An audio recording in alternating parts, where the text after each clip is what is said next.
الحمدللہ رب العالمین والصلاة والسلام علی سید الانبیاء والمرسلین اما بعد فاعوذ باللہ من الشیطان الرجیم بسم اللہ الرحمن الرحیم۔ محترم بزرگوں، دوستوں، نوجوان ساتھیوں، محترم بہنوں، پیارے بچوں، السلام علیکم ورحمۃ اللہ وبرکاتہ۔ آج کی ویڈیو میں شب معراج مجرموں کے عذاب کا مشاہدہ کا بیان کیا جائے گا۔ 27 رجب کو جہاں اللہ تعالیٰ عز و جل نے حضور علیہ السلام کو اپنا دیدار کروایا، اپنی قدرتوں کے مشاہدے کرائے، وہیں مجرموں کے عذاب کا مشاہدہ بھی کرایا تاکہ آپ کی امت ان جرائم سے محفوظ رہے۔ چنانچہ شب معراج حضور علیہ السلام کا گزر ایک ایسی قوم پر ہوا کہ جس کے سر پتھر سے توڑے جا رہے تھے، اور سر توڑے جانے کے بعد پھر وہ دوبارہ اپنی اصل حالت میں آ جاتے تھے، پھر دوبارہ توڑے جاتے تھے، اور یہ سلسلہ بار بار جاری رہتا۔ حضرت علیہ السلام نے جبریل امی سے پوچھا، یہ کون لوگ ہیں؟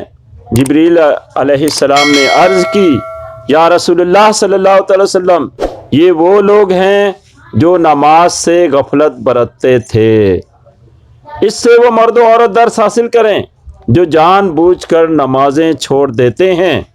اسی طرح حضرت علیہ السلام کا ایک ایسی قوم پر گزر ہوا کہ جن کی شرم گاہ پر آگے پیچھے چیتھڑے لپٹے ہوئے تھے، اور وہ جانوروں کی طرح کانٹے، زقوم اور جہنم کے پتھر کھا رہے تھے۔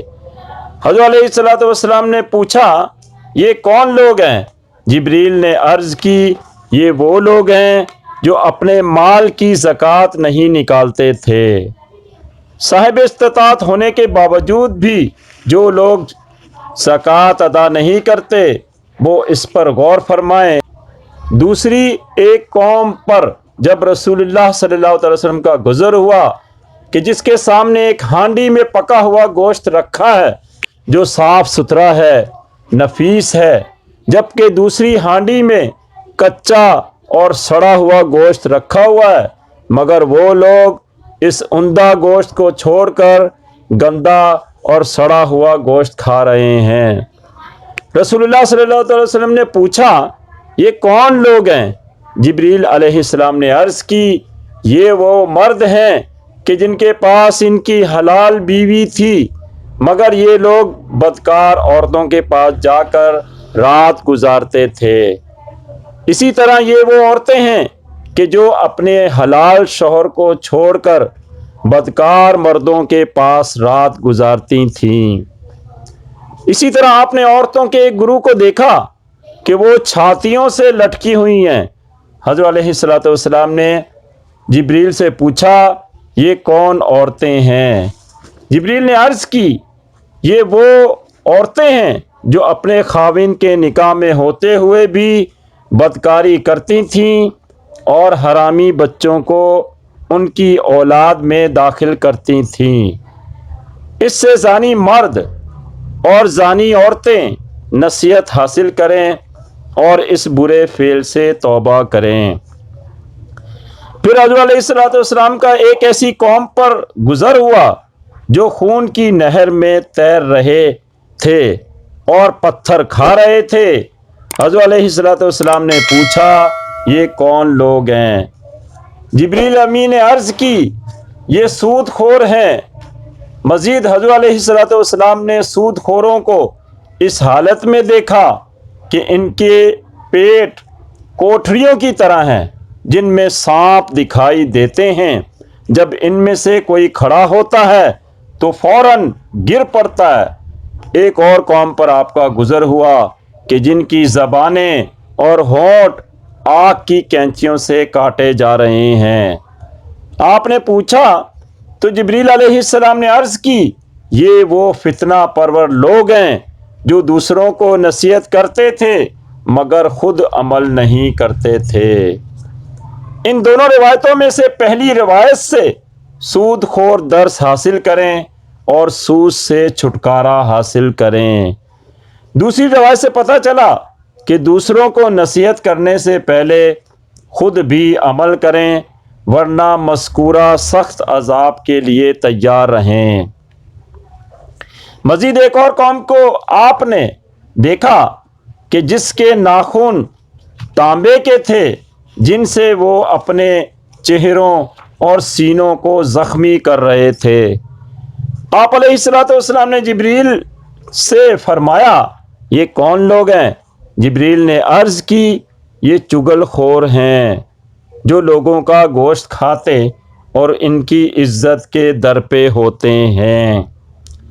چغل خوروں اور غیبت کرنے والوں کو حضرت علیہ الصلوۃ والسلام نے اس حال میں دیکھا کہ ان کے پہلو کا گوشت کاٹ کر ان کو دیا جاتا ہے اور کہا جاتا ہے کہ کھاؤ جس طرح دنیا میں تم اپنے بھائی کا گوشت کھاتے تھے۔ حضرت علیہ الصلوۃ والسلام نے ان کو دیکھ کر جبریل علیہ السلام سے پوچھا یہ کون لوگ ہیں؟ انہوں نے عرض کی یہ چغل خور اور لوگوں کی غیبت کرنے والے ہیں۔ تو ہمیں بھی چاہیے ہرگز نہ تو چغل خوری کریں نہ ہی کسی کی غیبت کریں کہ یہ بڑا سخت گناہ ہے۔ ایک ایسے شخص کو بھی آپ صلی اللہ علیہ وسلم نے دیکھا کہ جو لکڑیوں کا ایک بڑا سا گٹھا جمع کیے ہوئے ہے جسے وہ اٹھانے کی طاقت نہیں رکھتا، مگر پھر بھی وہ مزید لکڑیاں لا لا کر اس گٹھے پر رکھ رہا ہے۔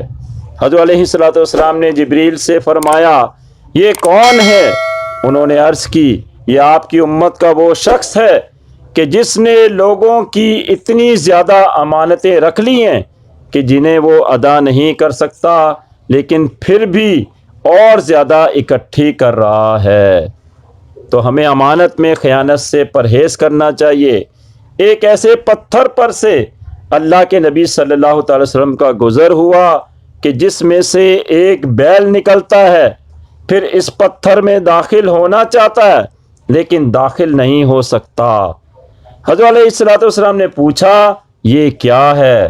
جبریل امین نے عرض کی یہ اس شخص کا حال ہے جو منہ سے ایسی بات نکالتا ہے کہ جس پر اسے بعد میں ندامت ہوتی ہے لیکن پھر اسے واپس لوٹا نہیں سکتا۔ تو ہمیں ہمیشہ سوچ سمجھ کر بولنا چاہیے۔ ایک قوم کو اللہ کے نبی صلی اللہ تعالی وسلم نے دیکھا کہ جن کے چہرے اونٹ کی طرح ہیں اور وہ لوگ آگ کے انگارے اپنے منہ میں ڈالتے ہیں جو کہ ان کے پیچھے کے مقام سے باہر نکلتے ہیں۔ حضرت علیہ الصلوۃ والسلام نے فرمایا کہ یہ کون لوگ ہیں؟ جبریل امین نے عرض کی یہ یتیموں کا مال کھانے والے ہیں۔ اس سے یتیموں کا مال کھانے والے در سے عبرت حاصل کریں اور اپنے اعمال کی اصلاح کریں۔ اسی طرح ایک جگہ اللہ کے نبی صلی اللہ تعالی وسلم نے عورتوں کے ایک ایسے گروہ کو دیکھا جو کہ سر کے بالوں سے لٹکی ہوئی ہیں اور ان کے نیچے آگ سلگ رہی ہے جو کہ ان کا بدن جلائے جا رہی ہے۔ اللہ کے نبی صلی اللہ تعالی وسلم نے جبریل امین سے پوچھا یہ کون ہے؟ انہوں نے عرض کی یہ وہ عورتیں ہیں جو پردہ نہیں کرتی تھیں اور اپنے شوہروں کے سوا دوسرے غیر مردوں کے لیے بناؤ سگار کرتی تھیں اور بے پردہ ہو کر ان کو اپنی زینت و آرائش دکھاتی تھیں۔ اسی چیز کو ایک اور حدیث میں اللہ کے نبی صلی اللہ تعالی وسلم نے اس طرح بیان فرمایا کہ جو عورت سرما لگا کر غیر مردوں کو دکھاتی ہے اللہ تعالیٰ عز و جل اس کا منہ کالا کرے گا اور اس کی قبر کو دوزخ کا گڑھا بنا دے گا۔ ان روایات سے بے پردہ رہنے والی خواتین درس حاصل کریں اور پردے کی پابندی کریں۔ اسی طرح جھوٹی قسم کھانے والوں کو اللہ کے نبی صلی اللہ تعالی وسلم نے دیکھا کہ ان کی زبانیں گدی سے کھینچی جا رہی ہیں، لہٰذا ہمیں بھی جھوٹی قسم سے پرہیز کرنا چاہیے۔ غرض کے شب معراج اللہ کے نبی صلی اللہ تعالی علیہ وسلم کو ظاہری آنکھوں سے مجرموں کے عذابات دکھائے اور حضرت علیہ الصلوۃ والسلام نے احادیث میں وہ سب بیان فرما دیا۔ اب امت رسول کو اس سے درس حاصل کرنا چاہیے اور ہر طرح کے گناہ سے پرہیز کرنا چاہیے۔ خدا تعالی ہماری بطفیل معراج والے آقا صلی اللہ تعالیٰ علیہ وسلم کے صدقے اصلاح فرمائے اور ہم سب کو گناہوں سے بچائے اور زیادہ سے زیادہ نیکیاں کرنے کی توفیق عطا فرمائے۔ بالخصوص تحفہ معراج نماز کو پابندی سے پڑھنے کی توفیق عطا فرمائے۔ آمین بجاہ النبی الامین صلی اللہ تعالیٰ علیہ وسلم وما علینا الا البلاغ۔